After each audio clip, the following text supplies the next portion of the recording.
다윗의 이야기를 한 4주간 들었는데요. 다윗과 관계되어진 설교들 또 내용들을 좀 총망라해서 제가 준비하고 할 수 있는 내용들을 좀 추려서 전해보려고 마음을 먹었습니다. 그래서 오늘도 오늘 말씀의 주인공은 다윗입니다. 그리고 다음 주 듣게 될 금요일 말씀의 주인공도 다윗인데요. 다윗이라는 인물의 이야기를 우리가 한 4주 또 전 일대기를 들었기 때문에 그런 배경 속에서 이 말씀을 들으면 좀 더 구체적으로 눈이 열릴 수 있고 또 귀가 열릴 수 있을 것 같습니다. 따라합시다. 죄인의 노래. 우리가 방금 읽은 이 시편 51편의 내용이 바로 노래인데요. 노래 가사를 읽은 겁니다. 이게 노래입니다. 그런데 이 노래의 제목이 바로 죄인의 노래입니다. 죄인이 부른 노래입니다. 오늘 본문 시편 51편은 다윗 왕의 소위 참회의 기도를 내용으로 하고 있습니다. 그가 유부녀였던 당시 밧세바라고 하는 어느 남편이 있는 이 유부녀를 성폭행했죠. 성폭행해서 임신을 하게 만들어버렸죠. 그리고 그 사건을 덮기 위해서 그의 남편이었던 그 당시 자신의 충신이었던 우리야라고 하는 장군을 고의로 죽게 만든 이 엄청난 죄악이 얼마 지나지 않아서 나단이라고 말하는 목회자, 그 당시 선지자 나단이라고 하는 선지자에게 폭로되어집니다.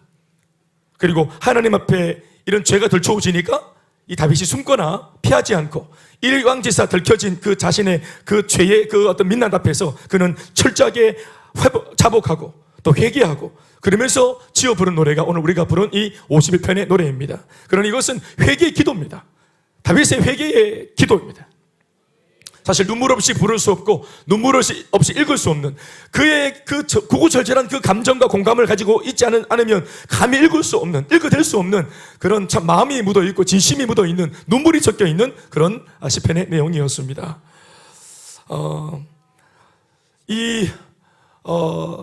이제 부부를 놓고 부인은 성폭행을 했고 남편은 죽여버렸고 그러니까 이 죄가 크죠. 그리고 이것은 우연히 그렇게 욱해서 저지른 죄가 아니라 이렇게 죄를 저지르기 위해서 다윗이 모의를 하고 공모를 합니다. 그래서 이 죄의 질이 나쁜 겁니다. 우리 오늘 좀 시간을 좀 할애해서 그의 죄의 그 진면목을 잠시 돌아보겠습니다. 사무엘하 11장으로 6절에서 15절까지의 말씀을 읽어보시면 그의 죄가 좀 적혀 있는데요. 그 참혹함이 적혀 있죠. 그가 어떻게 모의했는지를 보시겠습니다. 같이 한번 읽어보시겠습니다. 6절부터 15절까지 다 같이 한번 소리를 읽겠습니다. 시작. 다윗이 요압에게 기별하여 햇사람 우리아를 내게 보내라 하매 요압이 우리아를 다윗에게 보내니 우리아가 다윗에게 이르매 다윗이 요압의 안부와 다 같이 읽어주셔야 됩니다. 싸움이 어땠는지를 묻고 그가 또 우리아에게 이르되 네 집으로 내려가서 발을 씻으라 하니 우리아가 왕궁에서 나가매 왕의 음식물이 뒤따라가는지라. 그러나 우리아는 집으로 내려가지 아니하고 왕궁문에서 그의 주의 모든 보아들과 더불어 잔지라. 어떤 사람이 다윗에게 아뢰되 우리아가 그의 집으로 내려가지 아니하였나이다. 다윗이 우리아에게 이르되 네가 길 갔다가 돌아온 것이 아니냐 어찌하여 네 집으로 내려가지 아니하였느냐 하니 우리아가 다윗에게 아뢰되 언약궤와 이스라엘과 유다가 야영 중에 있고 내 주 요압과 내 왕의 부하들이 바깥 들에 진치고 있거늘 내가 어찌 집으로 가서 먹고 마시고 내 처와 같이 자리이까. 내가 이 일을 행하지 아니하기로 왕의 살아계심과 왕의 혼의 살아계심을 두고 맹세하나이다 하니라. 다윗이 우리아에게 이르되 오늘도 여기 있으라. 내일은 내가 너를 보내리라. 우리아가 그날에 예루살렘 머무니라. 이튿날 다윗이 그를 불러서 그로 말미 앞에서 먹고 마시고 취하게 하니 저녁 때에 그가 나가서 그의 주의 부하들과 더불어 침상에 눕고 그의 집으로 내려가지 아니하니라. 아침이 되매 다윗이 편지를 써서 우리아의 손에 들려 요압에게 보내니 그 편지에 써서 이르기를 너희가 우리아를 맹렬한 싸움에 앞세워 두고 너희는 뒤로 물러가서 그로 맞아 죽게 하라 하였더라. 다시 아멘 합시다. 하나님의 말씀이니까 불편한 진실이지만 아멘으로 받습니다. 자, 얼마나 충성됩니까? 얼마나 귀한 일꾼입니까? 다윗 왕의 입장에서 얼마나 생명 걸고 충성을 다하는 휴가를 반납하고 자신의 안위를 돌아보지 않고 정말 의리도 있고 충정도 있고 굉장한 신하를 뒀는데 이 신하를 놓고 자기의 죄를 덮기 위해서 자기 계획대로 순순히 호락호락 따라주지 않는 이 충성된 일꾼을 죽이는 이런 모의를 해서 엄청난 죄를 지었습니다. 그리고 이 죄는 아무도 몰라요. 거의 측근 몇 명 빼고는 아무도 모르는 죄, 심각한 죄를 저질렀어요. 폭행을 했고 성폭행을 했고 그리고 한 가정을 파탄시켰고 가정 파괴범이에요. 성폭행범이에요. 그런데 이 죄가 이게 지금 덮였습니다. 사실은. 그리고 시치미를 떼고 다윗은 보듯이 이제 홀로 남은 미망인인 그 바세바를 자기의 첩으로 데리고 와서 궁정에 둡니다. 그러니까 이런 짓을 하고도 버젓이 왕으로서의 할 행위들을 하고 있는 것이죠. 그런데 결국은 머지않아서 이 나단이라고 하는 선지자가 하나님께 이제 음성을 들으면서 이 죄를 폭로합니다. 선지자가 직접 왕한테 가서 왕이시여 하면서 말씀을 딱 전하면서 왕이 했던 모든 죄의 전말을 다 드러내버립니다. 그랬더니 다윗이 그 선포되어진 말씀, 자기에게 들려진 그 말씀 앞에서 무릎을 꿇고 바로 그 자리에서 즉각적으로 회개하기를 시작합니다. 아멘, 아멘. 우리는 오늘 이 다윗의 회개를 통해서 무엇보다 다윗의 회개도 회개지만 이 회개를 통해서 그가 죄 때문에 빠져있던 수렁에서 그리고 지금 모든 은혜와 사랑과 또 하나님의 축복을 놓칠 수 있는 위기에 놓여있는 이 다윗이 어떤 기도를 하며 하나님께 다시 돌아왔고 또 돌아온 이 다윗을 하나님이 어떤 마음으로 그를 돌봐주시고 또 이를 용서하고 이런 죄까지 범어주시는 하나님은 어떤 분이신지 우리 이런 것들을 좀 마음에 담기를 원합니다. 할렐루야. 다윗으로부터 배우는 진실된 회개, 참된 회개, 이 회개가 뭐냐 하는 것을 배우기 원합니다. 이 회개의 문을 열면 우리도 돌이킬 수 있습니다. 아멘, 아멘. 그게 꼭 다윗 같은 죄는 아닐지라도 우리 속에 뭔가 하나님 앞에 떳떳하지 못하게 만드는 이 모든 우리 발목을 잡고 있는 것으로부터 해방과 자유를 누릴 수 있습니다. 그리고 원래 본연에 가고 싶었던 그 의로운 길을 똑바로 갈 수 있도록 우리에게 동력이 되어주고 추진력이 되어줄 줄 믿습니다. 첫 번째, 다윗은 자신의 죄를 인정하며 회개를 합니다. 그렇죠. 회개를 한다 그러니까 회개의 내용은 당연히 죄에 대한 회개죠. 그런데 여러분, 제가 오늘 무엇을 회개했는지를 지적할 때 이 내용을 구체적으로 제가 얘기를 할 건데 이 주제를 잘 기억하십시오. 다윗은 다른 것으로 미사옥으로 화려하게 회개 기도를 흐리지 않았습니다. 이걸 흐트리지 않았습니다. 그러면서 뭔가 분산시키지 않았습니다. 자기에게 지금 하나님이 지적하고 있는 그 죄를 고스란히 100% 그대로 하나님이 지적하신 그 죄가 맞다면서 그 죄를 저지른 것이 내가 맞다면서 내게서 나온 죄가 맞다면서 이걸 정확하게 인정하고 있습니다. 그리고 그 죄에 대하여 회개를 합니다. 아멘, 아멘. 그래서 자신의 죄를 인정한다는 말을 제가 넣은 겁니다. 그냥 죄를 회개하는 게 아니고 두루뭉술하게 하는 것이 아니라 이 죄가 내 죄가 맞다고 인정을 하는 것에서부터 회개가 시작되어지는 것입니다. 다윗은 자신이 저지른 죄악을 맑게 씻어주시고 그 죄를 깨끗이 제하여 달라고 하나님께 간절히 요청합니다. 1절과 2절의 말씀이에요. 오늘 본문입니다. 다 같이 한 목소리로 시작. 하나님이여, 다 같이 하십시오. 시작. 내게 은혜를 베푸시며 주의 많은 긍휼을 따라 내 죄악을 지워주소서. 나의 죄악을 맑게 시키시며 나의 죄를 깨끗이 제하소서. 아멘, 아멘. 내 죄악을 지워달라. 내 죄악을 맑게 씻어달라. 내 죄를 깨끗이 제하여 달라. 그 죄가 내가 지은 죄가 맞으니 내가 지은 죄를 인정하니 내가 또 고백하니 주님 이 죄를 지워주십시오 하는 겁니다. 사랑하는 여러분, 이 세상에서 유일하게 사람만이 할 수 있는 일 중에 한 가지가 뭐냐면은 죄를 짓는 것입니다. 짐승은 죄를 짓지 않습니다. 또 그렇게 하는 것이 불가능하죠. 짐승은 죄를 짓지 못합니다. 그러나 유일하게 만물의 영장이라고 말하는 가장 뛰어난 피조물인 인간은 죄를 짓습니다. 죄와 관련하여 인간이 이 죄 앞에서 절대로 할 수 없는 것 하나가 있는데 그것은 이 죄를 해결하는 것입니다. 인간은 죄를 짓는 유일한 존재지만 또 이 죄를 해결할 수도 없어요. 그래서 죄를 지으면 이 죄에 대한 눌림이 반드시 따르는데 우리는 이것을 죄책감이라고 부르는 후폭풍이에요. 죄의 후폭풍. 뻥 하고 폭탄이 터지면 그 자체도 위험하지만 멀리 있더라도 폭탄이 터지고 난 뒤에 불어오는 이 뭡니까? 이게 버섯구름으로 인해서 다시 불어오는 후폭풍, 원자탄의 후폭풍. 여기에 사람들이 다 죽어지는 겁니다. 죄를 지었을 때 그 시간 그곳에서 지은 죄지만 이 죄의 후폭풍이 그 다음 날도 일주일 뒤에도 한 달 뒤에도 이 사람 평생을 후폭풍이 따라다니면서 그 죄에 대한 죄책감에 눌리게 만드는 겁니다. 이것이 죄의 비참함이에요. 마귀는 죄를 지적하면서 우리에게 이 죄를 해결하라고 또 이 죄로 인해 생긴 결과물에 대해서 네가 죄를 지었으니까 죄로 인한 결과물에 대해서 네가 책임을 지라고 우리를 몰아붙입니다. 그러나 인간은 자신의 죄를 해결하지 못합니다. 그래서 죄책감에 짓눌려 평생을 기가 죽고 우울하게 눌린 채로 비참하게 살게 되어지는 것입니다. 인생 자체가 왜 우울하냐면은 눈에 보이지 않지만 돈이 없어, 문제 때문에, 성격적으로, 가정 환경 때문에 아닙니다. 정확하게 요인을 짚으면 죄 때문에 눌려 있는 것입니다. 죄 때문에. 그러나 사람은 죄 때문에라는 걸 모르죠. 하나님을 모르는 죄, 하나님을 부인한 죄, 이 죄로 인하여 눌려 있는 겁니다.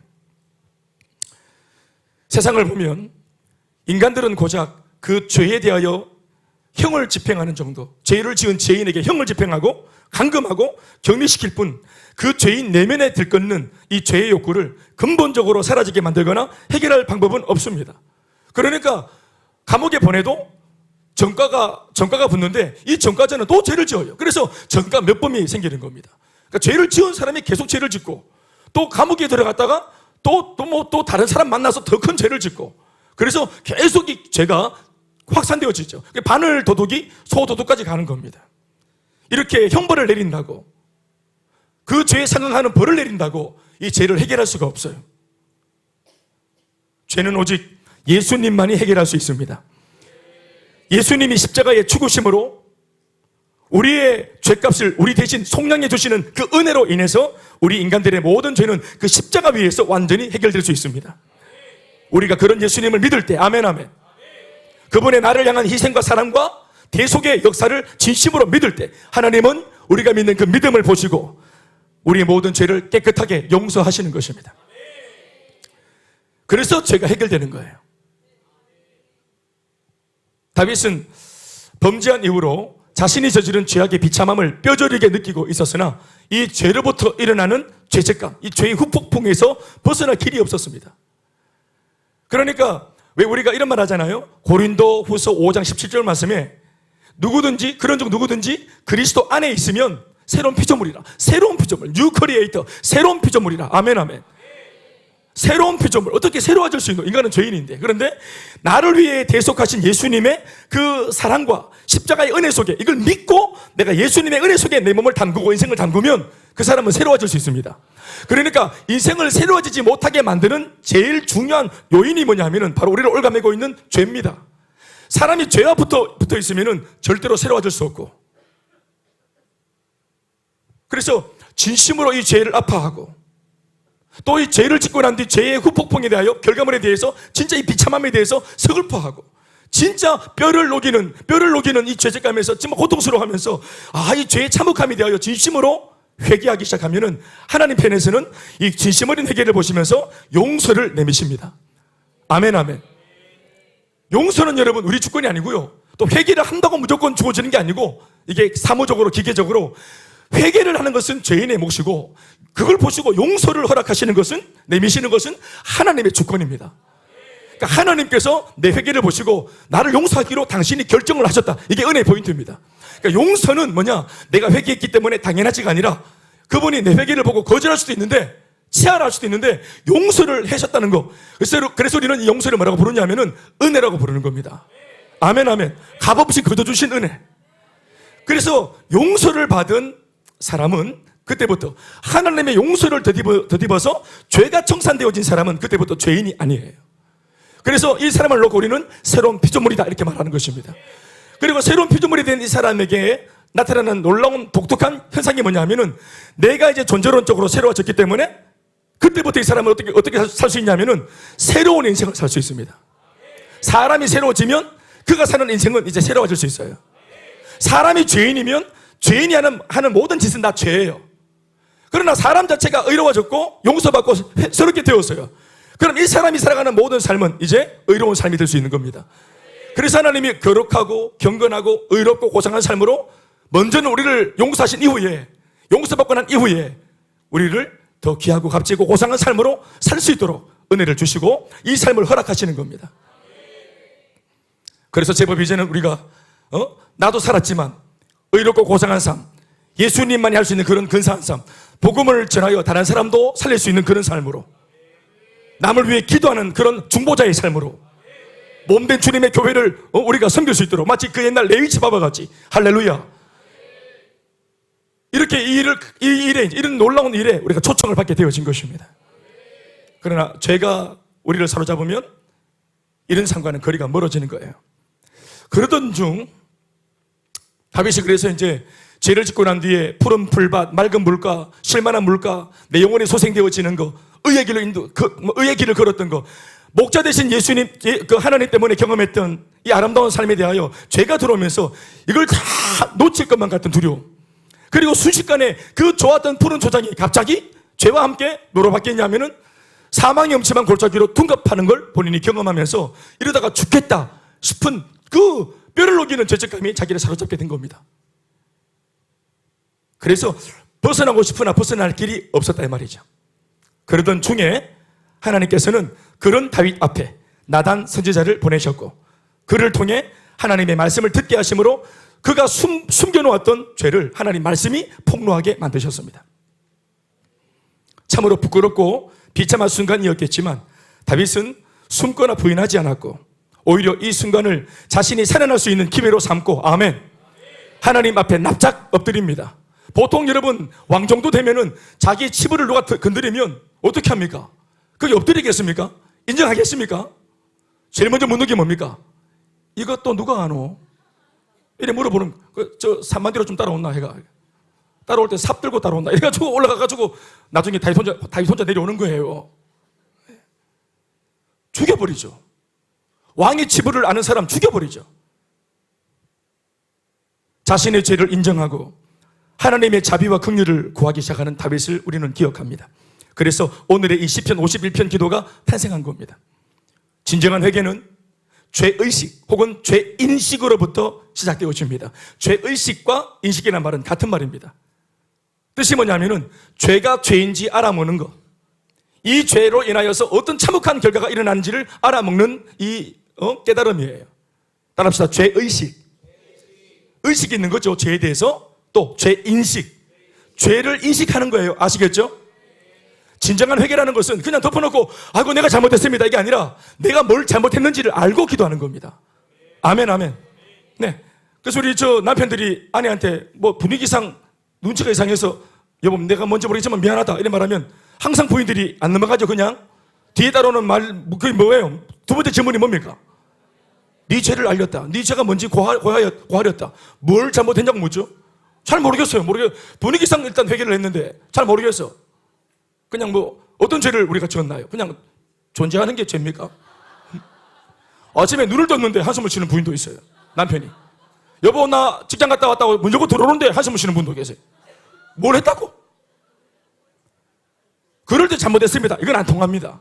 그러니까 죄를 인식하고 죄를 의식하고 내가 지은 죄가 뭔지를 알고 이 죄로 말미암아 어떤 일이 일어났는지를 알고 회개하는 겁니다. 이것은 죄인인 우리가 하나님의 의의 말씀 앞에 설 때 비로소 생겨지는 은혜롭고 신비한 체험이에요. 죄의식이라는 거. 은혜로운 말씀 앞에, 그 의로운 말씀 앞에 서야 말씀 앞에 설 때 우리가 그 말씀의 그 능력에 비추어져서 우리가 어떤 죄인인지를 알게 되어지는 것입니다. 그러니까 복음을 듣기 전에는 사람은 자기가 죄인인지 몰라요. 그래서 하나님의 의의 기준의 말씀, 하나님의 그 의로운 말씀을 듣기 전에는 우리가 결코 내가 죄인인지를 인정 못합니다.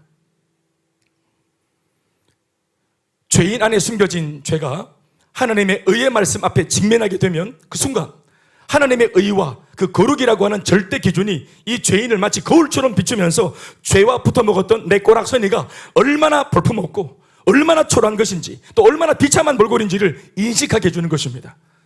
세상 사람들은 지은 죄를 자랑하죠. 더 큰 죄 지은 거 자랑합니다. 사고 친 거 자랑합니다. 자기가 막 다른 사람 쥐어팬 거, 사건 일으킨 거, 사실은 내가 일으킨 것이라면서 막 자랑합니다. 이 상처가, 두 발을 맞았지, 이러면서 이런 거 자랑합니다. 세상은 죄를 자랑하죠. 그러나 그 죄를 짓고 사는 모습이 얼마나 비참한 것인지를, 그게 얼마나 볼품없는 것인지를 하나님의 말씀이라는 기준이 왔을 때 거기에서 우리가 인식을 하게 되는 것입니다. 이것이 죄의식이고 죄인식이요, 이것을 알면서 알고 드리는 기도가 진정한 회개입니다.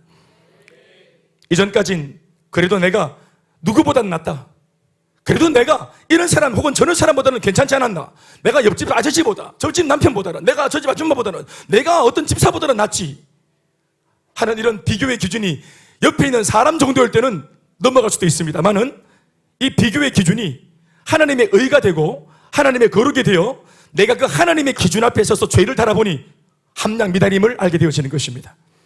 그래서 말씀 앞에 섰을 때에 비로소 내 죄의 실체가 드러나고 이게 깨달아지는 거예요.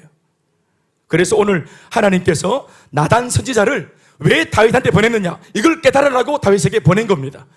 말씀의 기준을 선포하면서 이 말씀의 기준 앞에서 이 다윗의 죄를 달아보시는 겁니다. 다윗이 죄를 지었죠. 그러나 이 다윗이 한계에 있기 때문에 할 말도 있어요. 내 좀 죄를 지었어요. 그래.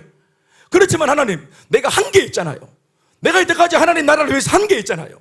내가 얼마나 좋은 일 많이 했습니까? 내 고생도 지사게 했어요. 내가 얼마나 많이 내 인생을 드렸습니까? 그런데 이때까지 내가 이렇게 정말 고생을 다 했는데 주님 위해서 이런 죄 지었다고 해서 나를 버리실 겁니까? 사람은 이럴 수도 있단 말입니다. 근데 하나님의 변치 않는, 결코 타협이 없는 하나님의 기준의 말씀이 딱 들어올 때 그 기준 앞에서 우리가 왕이라도 비록 내가 지은 내 죄에 대하여 그 실체를 보게 되는 것입니다. 하나님께서 이걸 알게 하시려고 나단 선지자, 말씀의 사역자를 보내셨다. 이게 은혜입니다. 할렐루야. 이미 여기에 죄인을 향한 하나님의 본심이 다 담겨져 있습니다. 죄인을 살리겠다는 것입니다. 다윗을 살리겠다는 것입니다. 심판이나 징계를 하시려고 했다면 심판을 담당하는 천사를 보냈을 겁니다. 칼을 뺐을 겁니다. 다윗을 처단했을 겁니다. 그러나 하나님은 말씀을 전하는 목회자를 그에게 보내시는 것으로 말씀을 들려주시면서 그 스스로가 회개하고 그 죄악의 구덩이에서 하나님 은혜의 빛으로 나오도록 유도하셨습니다. 디모데전서 2장 4절의 말씀을 보시면 이런 말씀이 있죠. 다 같이 시작. 하나님은 모든 사람이 구원을 받으며 진리를 아는 데 이르기를 원하느니라. 다 같이 한번 더 시작. 이 모든 사람이 누굽니까? 바로 죄인들. 이 땅에 있는 모든 사람들, 남녀노소, 빈부귀천, 주의고하를 막론하고 모든 하나님을 모르는 사람들, 죄 가운데 눌려있었던 모든 사람들, 어떤 사람이라도 하나님은 그 사람들이 복음을 듣고 진리를 알고 죄를 청산하고 그 죄의 구덩이에서 빠져나오기를 원합니다. 이게 죄인을 바라보시는 하나님의 본심이에요. 죄인이 말씀을 듣지 못한 채로, 단 한 번 전도를 받지 못한 채로 회개 없이 죽고 심판받아 지옥 가는 것을 하나님은 원하지 않습니다. 죄인에게 하나님이 원하시는 것은, 다시 죄인에게 하나님이 원하시는 것은 죄책감에 짓눌려 낭망하고 있는 모습이 아니라 그 죄에서 벗어나 적극적으로 하나님의 용서와 은혜를 구하는 모습이에요. 사실 죄인은 자신이 지은 죄로 말미암아 모든 기능을 상실한 상태지만 죄인이 유일하게 할 수 있는 한 가지를 하나님은 남겨두셨는데 그것이 바로 회개입니다. 그러므로 죄인은 회개하는 일에 민첩해야 하고 적극적이어야 됩니다. 바로 거기에 새로운 살 길이 있고 살 소망이 있습니다. 요한일서 1장 9절 말씀, 특별히 1장 9절 말씀은 8절과 9절을 같이 읽어야 묘미가 있어요. 8절부터 읽어보실까요? 시작. 만일 우리가 죄가 없다고 말하면 스스로를 속이고 또 진리가 우리 속에 있지 아니할 것이요. 그렇죠. 나는 죄인이 아닙니다. 나는 죄인이 아니에요. 만약 이렇게 말하는 사람은 말씀, 성경이 선언하기를 거짓말창이다, 스스로 속이는 것이다, 이렇게 말합니다. 그러나 9절 말씀에 시작. 만일 우리가 우리 죄를 인정하고 자백하면, 그 죄가 내가 저지른 죄가 맞습니다 라고 자백을 하면 그는 미쁘시고 이로우사 우리 죄를 사하시며 우리를 모든 불의에서 깨끗하게 하실 것이요. 이게 하나님의 본심이시다. 사랑하는 여러분, 그러니까 죄를 인정하는 거, 그 뒤에 심판이 있습니까? 용서가 있습니까? 그래서 죄를 고백하는 것이 안전합니다, 여러분. 우리 죄를 시인하는 것이 안전합니다. 사랑하는 여러분, 하나님의 말씀이 나의 죄를 들추시는 바람에 때로는 순간적으로는 수치스럽고 들켰다 싶어서 마음이 막 뜨겁고 얼굴이 화끈거리고 부끄러울지라도 우리를 그 죄책감으로부터 떼내어 용서하시기를 원하시는 하나님의 본심을 믿으시고 이 죄를 인정하고 회개하면 진정한 해방과 자유가 임하는 줄 믿습니다. 해방과 자유는 말입니다. 잠을 잘 때도 막 눌려있고 쫓기는 것처럼 뭔가 마음이 답답하고, 심리적으로 불안하고, 자다가도 갑자기 막 내가 이렇게 살다가 숨을 한순간 나이 들어 어느 경점에 내가 숨이 멎어서 죽겠다 하면 자기도 모르게 비명이 나오고, 자다가도 벌떡벌떡 일어나지고, 이런 원인 없는 두려움들, 불안증들, 심연의 어떤 그런 근원적인 불안증들. 사랑하는 여러분, 이게 죄로부터 온다고 제가 선언을 했는데, 그래서 이걸 회개하고 돌아서서 해방과 자유가 우리에게 임해야 되는 겁니다. 해방과 자유는 하나님으로부터 용서가 임하면, 용서를 받으면 해방과 자유가 용서로부터 시작되어지는 겁니다. 아멘, 아멘. 그러니 나는 우리 성도들이 좀 해방과 자유, 우리 발목을 뭔가가 잡고 있다면 해방과 자유. 여러분, 죄책감에 눌린 사람의 표정과 해방과 자유를 누리고 있는 사람의 표정은 완전 다르지 않겠습니까? 아멘, 아멘. 말이나 눈빛이나 삶의 태도와 자세가 얼마나 다르겠습니까? 그 해방과 자유가 여러분 개인에게, 부부에게, 가정에 깃들기를 바랍니다. 두 번째, 다윗으로부터 배우는 진실한 참 회개가 뭔가? 다윗은 자신이 죄인임을 인정하며 회개합니다. 아까는 죄를 인정했고, 이번에는 자기가 태생적으로, 자기가 존재론적으로 죄를 지어 죄인이 아니고 그냥 내가 존재하는 내 존재 자체가 죄인임을 인정합니다. 이걸 인정하며 회개를 합니다. 3절에서 5절까지 말씀입니다. 같이 읽어보시겠습니다. 시작. 무릇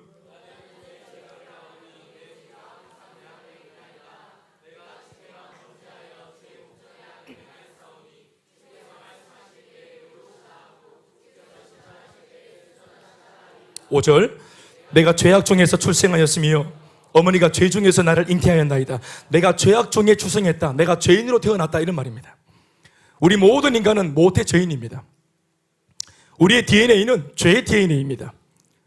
다윗은 자신이 죄를 지어 죄인이 아니라 죄인이기 때문에 죄를 지을 수밖에 없는 그 자신의 비참한 처지를 고백하면서 그저 그런 자신을 불쌍히 여겨달라고 기도하고 있습니다. 로마서 3장 23절 말씀에 이런 말씀이 있죠. 모든 사람이 죄를 범하였음에 하나님의 영광에 이르지 못하더니. 그렇죠.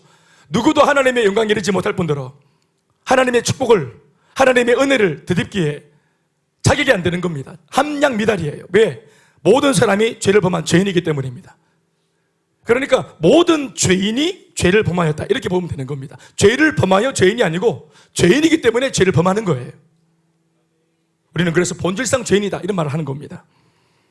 오늘 여러분 이 말씀을 좀 무거운 주제긴 하지만 결론까지 그렇게 무겁진 않을 겁니다. 더불어 이 말씀이 오늘 나랑은 관계가 없다 하시고 지금 표정 관리하지 마시고 마음을 열고 내게 주시는 말씀으로 듣고 아멘 하시면 100배의 결실이 있을 줄로 믿습니다. 끝까지 한번 들어보세요. 우리가 살면서 마음으로 행동으로 짓는 죄를 자범죄라 하는데, 우리가 행하는 자범죄만 회개하는 것이 아니고, 아까 첫 번째는 자범죄를 회개했던 것이고요. 그러나 우리의 근본적이고도 존재론적인 죄를 하나님 앞에 인정하고 고백하는 것은 회개의 아주 중요한 요소입니다. 바로 이런 인식이 우리를 하나님 앞에 무릎 꿇게 만들어줍니다. 나는 존재론적으로 죄인이다.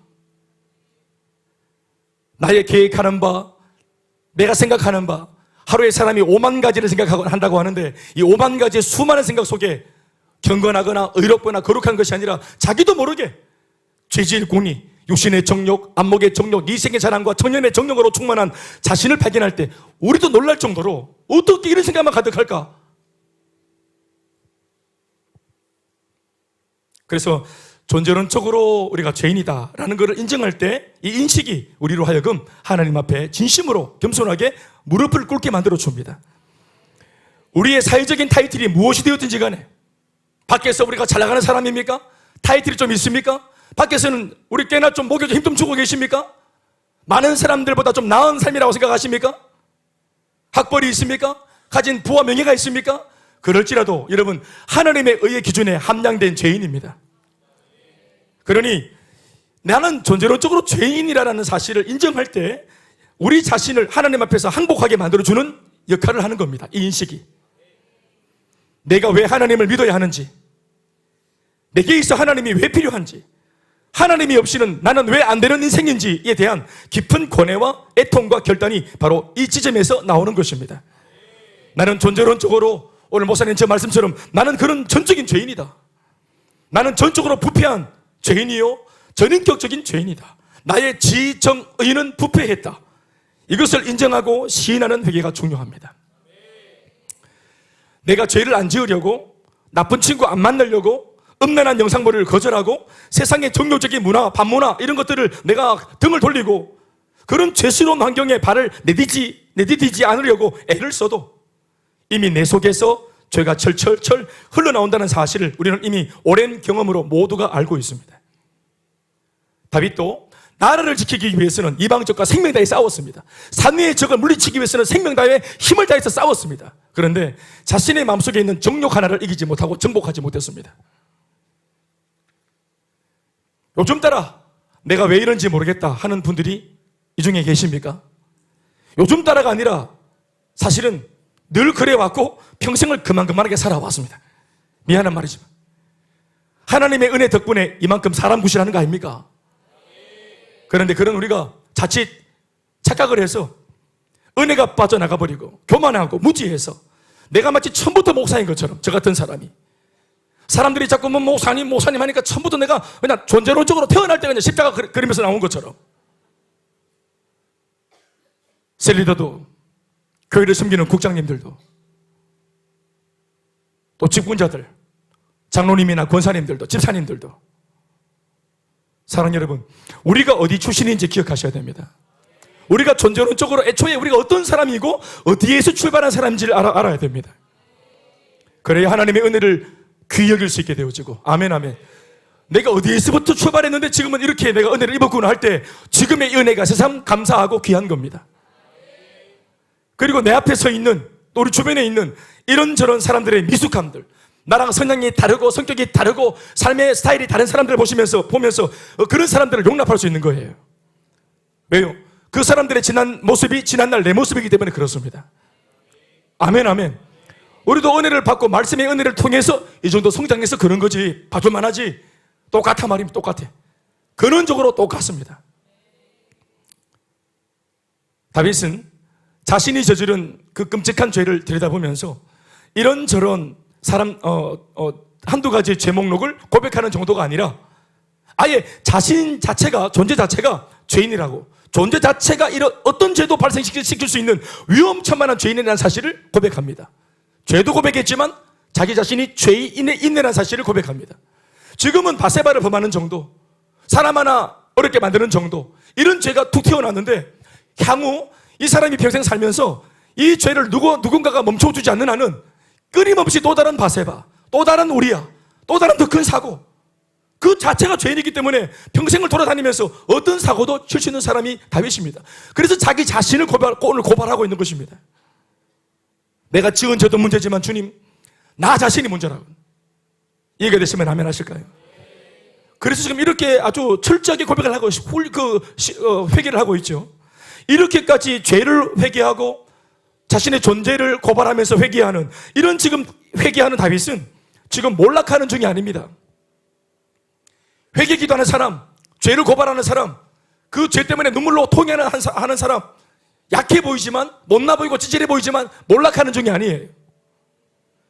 회개를 하면서 오히려 살아나고 있는 중이고, 회개를 하면서 오히려 회복되고 있는 중입니다. 마태복음 5장 4절 말씀에 이런 말씀이 있네요. 참 우리를 위로하는 말씀입니다. 시작. 애통하는 자는 복이 있나니, 시작. 애통하는 자는 복이 있나니 그들이 위로를 받을 것이며. 다시 시작. 아멘이십니까? 여기서 말하는 애통이라는 이 단어가 뜻이 뭐냐면은 애곡한다는 뜻입니다. 그러니까 장례식장 가가지고 장례식에 가서 죽은 망자를 바라보면서 아이고 아이고 하고 애곡하는 걸 말하죠. 이걸 애통이라 말합니다.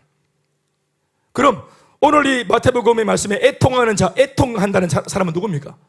누가 죽은 겁니까? 바로 하나님의 말씀을 듣고 보니, 오늘 복음을 듣고 보니, 이 말씀에 근거하여 보니 내가 죽어 있는 거예요.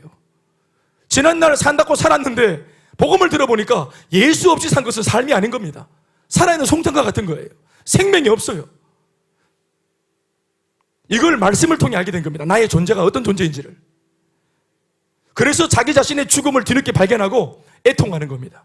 내가 지난날 죽어 있었기 때문에 내 안에서 선한 게 나오지 않았고, 사랑이 안 되었고, 그렇죠. 사랑을 하다가 사랑이 변질돼 버리죠. 오래 참지 못하고 의로운 삶이 내게서 안 나오고, 이 모든 아름답고 고상한 삶이 왜 내게서 안 나왔냐면은 말씀을 통해 알았어요. 내가 죽어 있었고 생명력이 없기 때문에 좋은 것이 안 나왔던 겁니다. 복음이 들어오고 회개를 통해 예수님이 들어오면서 예수님이 가지신 성품들이 우리 속에서 나타나시는 겁니다. 아멘, 아멘. 사랑, 용서, 오래 참음. 원래 이거는 예수님의 성품이에요. 그런데 이런 아름답고 고상한 성품을 가지고 계시는 예수님이 우리 속에 들어오심으로 그분이 우리 속에서 당신의 성품을 발산시키는 겁니다. 그분으로 말미암아 이전에 없던 것이 생기는 것이지, 우리도 이런 것이 귀한 줄 알아서 애는 써봤지만 진짜가 안 나왔죠. 불발탄이었죠. 그래서 내가 죽어 있었구나. 그래서 부부끼리도 그렇게 사랑이 안 됐구나. 사랑이 변하는 거구나. 변했구나.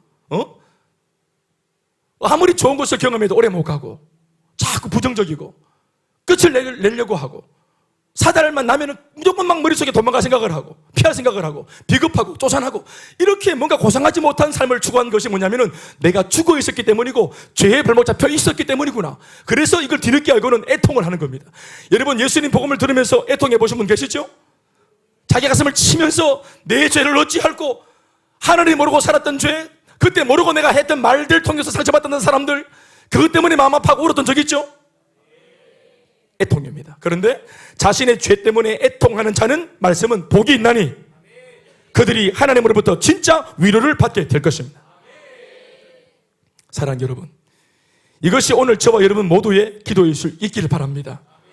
범인은 접니다. 남편, 아내, 자식, 부모가 아니라 주님, 범인은 바로 접니다. 셀리더, 인턴, 저 언니 아니고요. 범인은 접니다 하는 데서부터 진짜 회복과 변화의 역사는 시작되어집니다. 개인도, 부부 사이도, 가정에서도, 교회에서도, 셀에서도 내가 범인입니다, 범인은 접니다 하는 데서부터, 이 회개에서부터 서로를 보듬어주고 용서하는, 아멘이십니까?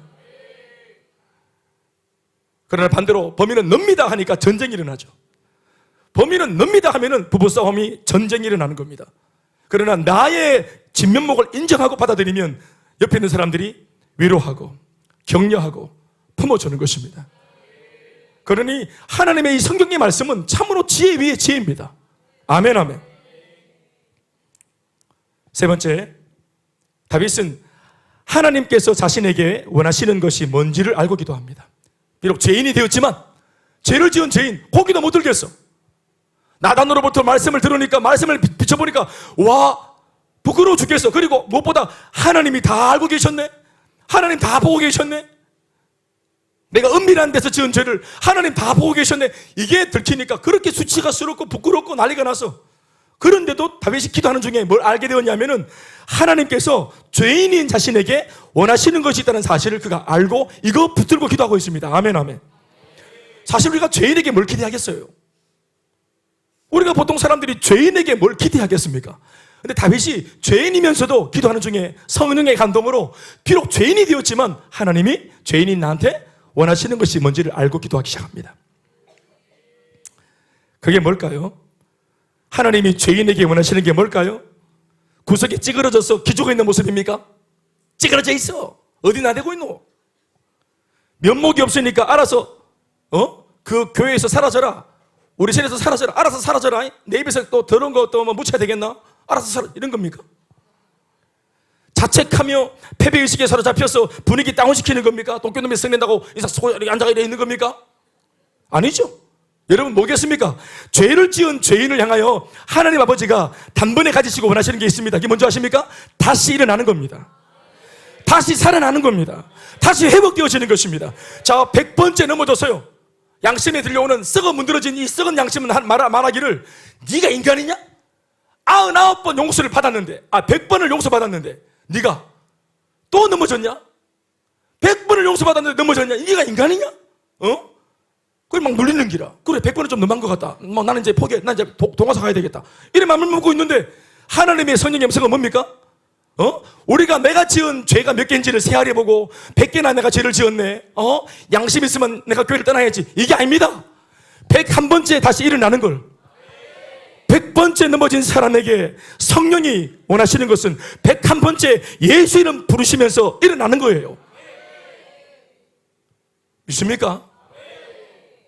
저는 지금 이 강단에서 제가 나름대로 기도하고 묵상한 속에 깨달은 하나님의 본심을 여러분들에게 전하고 있습니다. 이게 하나님의 본심이에요. 놀리지 마세요. 아멘, 아멘.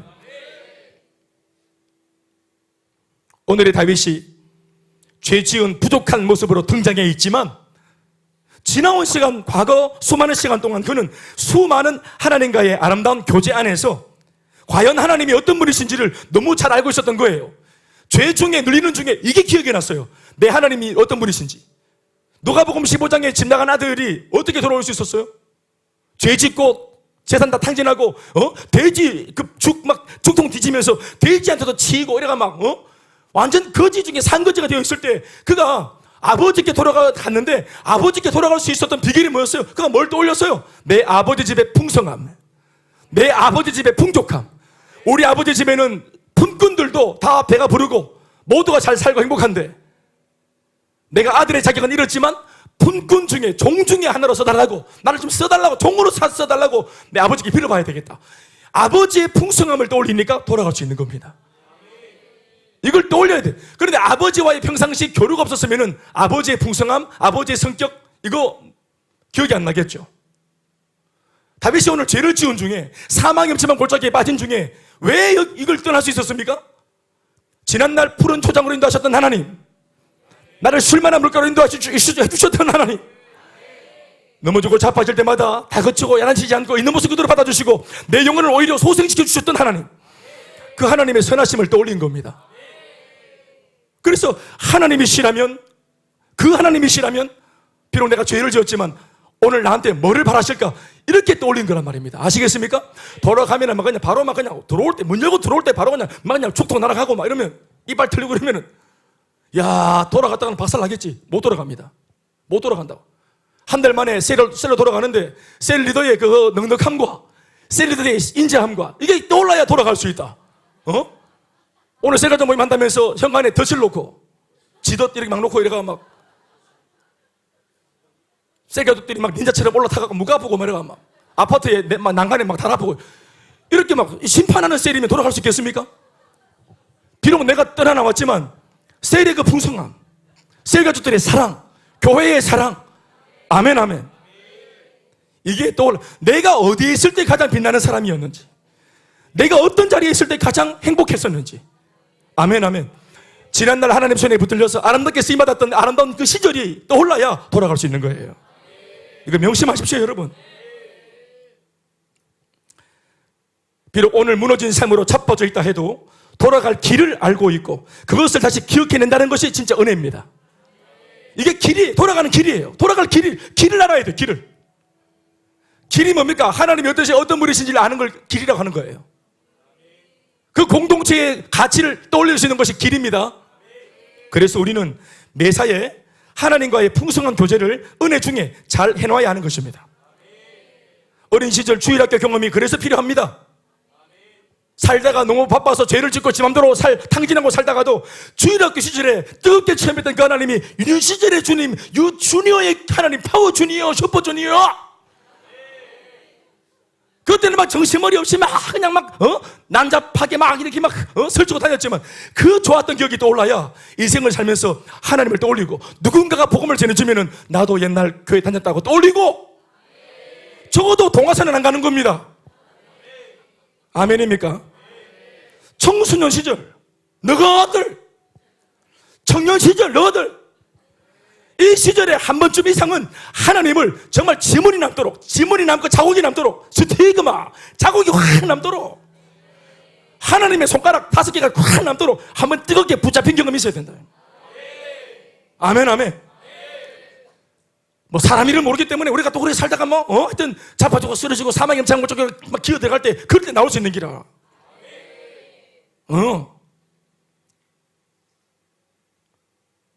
평소에 양육과 훈련을 잘 받아야 하는 이유가 여기 있어요.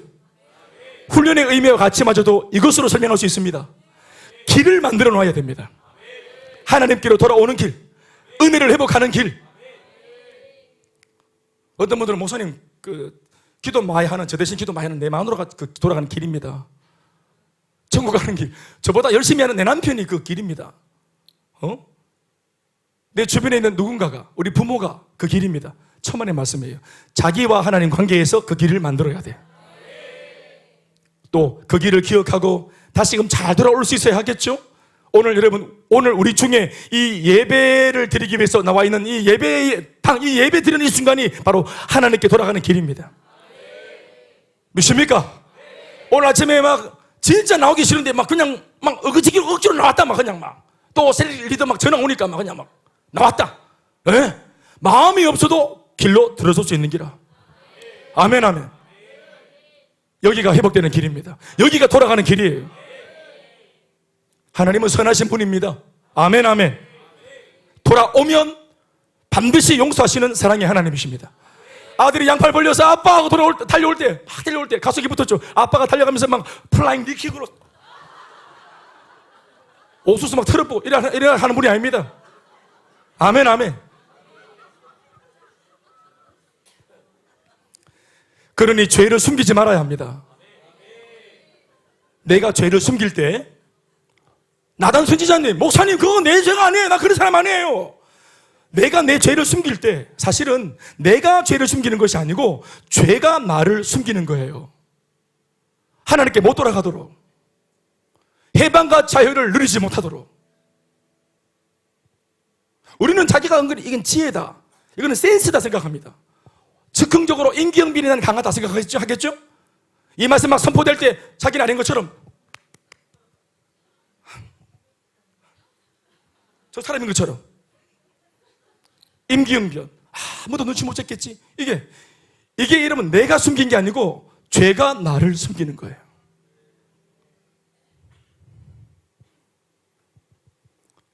아니라고 우기지 말아야 합니다. 우리 한 번 더 요한일서 1장 8절 말씀 읽어볼까요? 아까 읽었던 말씀이죠. 만일 우리가 죄가 없다고 말하면 스스로 속이고 또 진리가 우리 속에 있지 아니할 것이요. 과도한 죄책감에 자신은 회개할 자신이 없다는 핑계로 회개를 미루지 말아야 합니다. 죄를 인정하고 나 자신의 연약함을 인정하며 하나님의 긍휼과 자비를 간절히 구할 때 하나님의 용서가 그 사람에게 임하는 거예요. 참 회개가 참 용서를 부르고, 아멘, 참 회개가 참 용서를 부르고 그 사람에게 진정한 새로운 인생이 펼쳐지는 것입니다. 이전과 비교할 수 없는, 더 이상 쫓겨다니지 않는, 마귀의 참수에 놀아나지 않는 우리 자신을 보면 죄를 지을 때는 내일이 없는 사람인 것 마냥 대범하고 과감할 때가 있죠. 그 죄로 인해 자신의 가정이 깨어지는데도 과감하게 죄를 막 지어버립니다. 그 죄로 인해 평생상은 자신의 명예가 훼손이 되는데도, 가족들이 막 아파하는데도 아랑곳하지 않고 정욕을 따라 불나방처럼 몸을 던져버립니다. 그러나 정작 자신을 구할 수 있고 살릴 수 있는 유일한 대안인 이렇게 주님 앞에서 회개하는 일에는 얼마나 무지하고 더디고 태만한지 몰라요. 자신을 망치는 일에 민첩하지 말고 자신이 살아나는 일, 내 인생이 회복되어지는 일, 우리 가족을 지키는 일, 내 가정을 세우는 일, 은혜를 회복하는 일, 여러분 이러한 일에 민첩해야 합니다. 누누이 말하지만 로마서 16장 19절 말씀에 너희가 선한 데는 지혜롭고 악한 데는 미련하기를 원하노라. 나를 좋게 만드는 일에 민첩하십시오. 은혜를 회복하고 내가 살아나는 일에. 아멘, 아멘. 예. 분노해서 막 욕을 하면은 과감하게 욕을 막 용감하게 하지만 이 일로 인해서 다 상처를 받잖아요. 다 상처받는 일에는 얼마나 용감합니까? 하잖아요. 그런데 용서해달라고, 미안하다, 내가 잘못했다, 이 말을 하면은 모두가 살아나는 일이고 좋아지는 일인데도 이 말은 더디다 이 말입니다. 내 말이. 미움과 저주는 정강스카와 같이 퍼붓는데 이걸 거두어 드리고 회복하는 일에는 우리가 정말 젬병이잖아요. 그래서 하나님의 말씀이 연약한 우리 앞에 우리를 앞장서면서 우리를 끌어주시는 겁니다. 내가 앞에 갈 테니까 손 내밀어 봐라. 내가 사이에 있을 테니까 손 내밀어 봐라. 용기를 내고 용서를 구해라.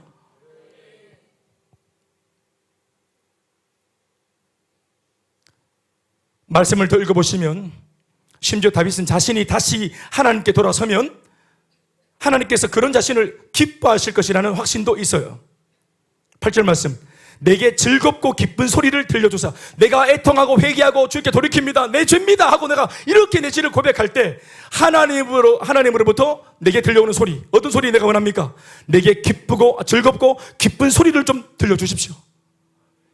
이게 뭐예요? 죄인이 회개할 때 듣고 싶은 소리가 뭡니까? 네 모든 죄가 사해졌노라. 기쁘고 즐거운 소리, 하나님의 입에서 나오는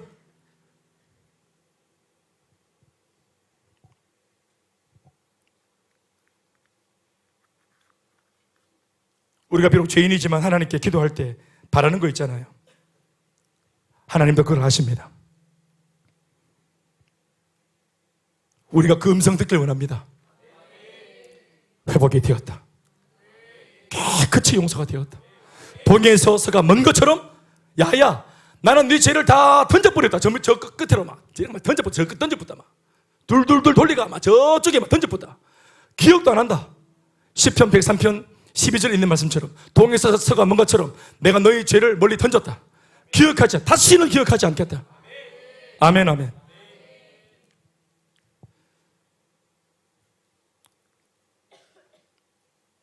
마지막으로, 그러고 나서 이제부터 오늘의 기도 중에 가장 구체적이고도 중요한 기도가 고백되어집니다. 10절부터 13절까지 말씀 같이 읽어주실까요? 시작. 하나님이여, 시작. 하나님이여, 내 속에 정한 마음을 창조하시고 내 안에 정직한 영을 새롭게 하소서. 나를 주 앞에서 쫓아내지 마시며 주의 성령을 내게서 거두지 마소서. 주의 구원의 즐거움을 내게 회복시켜 주시고 자원하는 심령을 주사 나를 붙드소서. 그리하면 내가 범죄자에게 주의 도를 가르치리니 죄인들이 주께 돌아오리이다. 아멘. 네 번째로, 다윗은 자신에게 무엇이 회복되어져야 되는지를 알고 회개합니다. 내게서 내한테 회개하고 이제 용서받고 난 뒤 이제 더 적극적으로는 내게 무엇이 회복되어져야 될지를 알고 회복되게 해달라고 기도를 하고 있단 말. 기도가 이렇게 구체적이어야 합니다. 무엇이 회복되어야 하는지를 안다는 말은 자신이 저지른 죄로 인해서 훼손된 것이 무엇인지를 알았다는 말입니다. 그것은 뭡니까? 죄를 짓고 믿음이 붕괴되고 하나님을 더 이상 신뢰하지 못하고 믿지 못하는, 믿을 자격도 없다 하면서 믿음이 죄 때문에 빼앗겨버리면 여러분 그것으로 끝나는 겁니까? 아니죠. 훼손된 게 일어나죠. 뭡니까? 제가 사실 어제 우리 2학기 훈련하면서 나눴던 것이 있어요. 믿음이 빼앗길 때, 믿음이 무너질 때 빼앗기는 것들이 다 있죠. 뭡니까? 여러분 공감할 겁니다. 말을 빼앗깁니다. 말을 빼앗겨요. 죄가 들어오고 믿음이 산산조각 나면은 언어, 말을 뺏깁니다. 잘 되고 있습니다. 회복될 수 있습니다. 소망이 있습니다. 그 병이 나을 겁니다. 이 말을 빼앗깁니다. 베드로와 요한은 성전 미문을 지나가다가 안전뱅이를 보면서 뭐라고 말합니까? 일어나 걸어라. 나사렛 예수 그리스도의 이름으로 명하노니 일어나 걸어라 했습니다. 따라합시다. 일어나 걸어라. 단 6음절입니다. 단 6개의 음절밖에 안 되는 이 말을 못하는 사람 누가 있어요? 그런데 진짜로 평생 못 일어난 사람한테, 이 중증 장애를 가진 사람한테는 절대로 못하는 말입니다. 믿음을 빼앗기면 말을 빼앗깁니다. 그러나 베드로와 요한은 믿음이 있었기 때문에 이 말을 했죠. 그에게. 그렇지 않습니까? 그리고 정작 이 사람한테 필요한 것이 뭐였습니까? 어떤 말이 필요했습니까? 일어날 수 있다. 일어나서 걸을 수 있다. 이 사람한테 꼭 필요한 말이요, 듣고 싶은 말이며, 우리는 예수 믿는 사람으로서 해줘야 될 말인데, 이 믿음이 사라지면은 교회가 세상에 해줘야 될 말을 정작 못하게 되는 거예요. 언어를 빼앗기는 겁니다. 죄를 짓고 죄가 관계를 단절시켜버리면은 사랑하는 내 아내에게 할 수 있는 말을 못합니다. 죄가 나를 잡으면은. 여보 사랑해. 여러분, 만약 죄를 지으면서도, 죄를 진행하면서도 자기 마누라한테 그냥 막 눈 똑바로 보면서 여보 사랑해 이렇게 말할 수 있다. 그건 완전 제비다, 제비. 그건 다리를 분질러야 된다. 그건 꾼이지. 죄를 품고 있으면서 어떻게, 그러니까 죄를 짓고 믿음이 무너지면 말을 뺏기게 되셔요. 셀리더가 은밀한 어떤 죄가 있다. 뭔가 하자가 있다. 문제가 있다. 영적으로. 셀 가족들이, 자기는 말을 못하지만 믿음이 없어서 셀리더는 리더니까 리더한테 뭔가를 지금 상담하면서 듣고 싶은 말이 있어요. 자기가 못하니까 듣고 싶어서 상담하는 거 아닙니까? 그럴 때 리더가 말을 해줘야 돼요. 집사님, 할 수 있습니다, 이거. 집사님, 회복될 수 있습니다. 집사님, 이거 떨어질 수 있습니다. 괜찮습니다. 다시 죽으면 됩니다. 이렇게. 네. 할렐루야. 그런데 세리드가 믿음이 없으면 해초애들 말을 못하게 되는 거예요. 목회자가 상담할 때 성도들이 자기가 스스로 가지지 못하기 때문에 목사한테 찾아와서 상담하면서 듣고 싶은 말이 있어요. 제가 합니다. 그런데 만약 제가 준비가 안 되고 영적으로 다운되어서 내가 머리는 알지만 말을 못하는 거예요. 믿음이 없어가지고 나도 말을 뺏기죠. 말만 뺏깁니까? 내 미래를 향하여서 거룩한 상상력을 빼앗깁니다. 하나님은 해주시면 앞으로 내 인생이 어떻게 되어질까? 앞으로 막 내가 이렇게 막 쓰임 받겠지? 이렇게 막 어떻게? 성진아, 주영, 저기 뭐 이름 갑자기 했는데 주영아, 막 대학을 졸업하고 하나님 은혜 주셔서 막 취업을 하고 또 결혼을 하겠지? 특별히 막 팔등신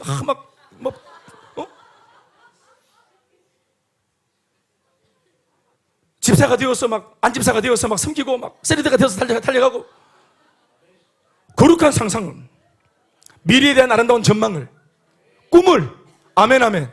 그러나 죄가 들어오고 믿음이 박살나버리고 붕괴되어 버리면은 말을 뺏기고 꿈을 뺏기고 거룩한 상상력을 빼앗기고 은혜를 빼앗기는 겁니다. 다 뺏기죠. 다 빼앗기는 거예요. 그러나 회개를 통해 믿음을 회복하면 말이 돌아오고 꿈이 돌아오고 자녀들은 예언하고 청년들은 환상을 보고 아비들은 꿈을 꾼다 아니십니까? 성령이 임하시면 아멘이십니까? 회복이 되어지는 것입니다. 다윗이 그것을 알았어요. 자신이 죄를 지을 때 뭐를 잃었는지 알았어요. 그래서 그걸 회복해달라고 기도하고 있는 것입니다. 뭐라고 말합니까? 다윗은 정한 마음과 정직한 영을 달라고 말을 합니다. 자신을 쫓아내지 마시기를, 그리고 성령을 거두지 마시기를 간구합니다. 하나님의 사람에게 있어서 가장 두려운 것은 바로 믿음을 빼앗기는 거예요. 신앙생활 믿음으로 하는 건데 예수를 믿고 달려갈 날이 앞으로 날이 9말이 남았는데 믿음이 없어. 덜컥 목사가 되었고 안수받았고 목사로 딱 부임했는데 내 속에 죄를 지어서 믿음이 사라져버렸어. 해야 될 일들은 산더미처럼 남아있는데, 감당해야 될 책임들은 주어져 있는데 이걸 감당할 능력이 부족하고 성령은 떠난 지 오래되었고 성도들은 뭔가를 기대하고, 그러니까 연기하죠. 이때부터 목사가 연기하는 겁니다. 연기를 하는 거예요. 그게 얼마나 고됩니까? 척하는 것이, 연기하는 거 한두 번도 아니고, 성령이 거두어진 채로 사역한다는 거, 세리드가 연기한다는 거, 성령이 이미 떠났어요. 우리 셀에 임하지 않으셔요. 그런데 뭔가 막 그냥 분주하게 그러니까 계속 그냥 밥을 먹죠. 계속 밥만 먹는 겁니다. 뭔가 시끌벅적하게 해서 정신을 혼미하게 해서 이렇게 그냥 뭔가 막 오늘 뭔가 막 밥 먹으면서 뭔가 막 잔치한 것처럼 느낌을 줘서 보내고.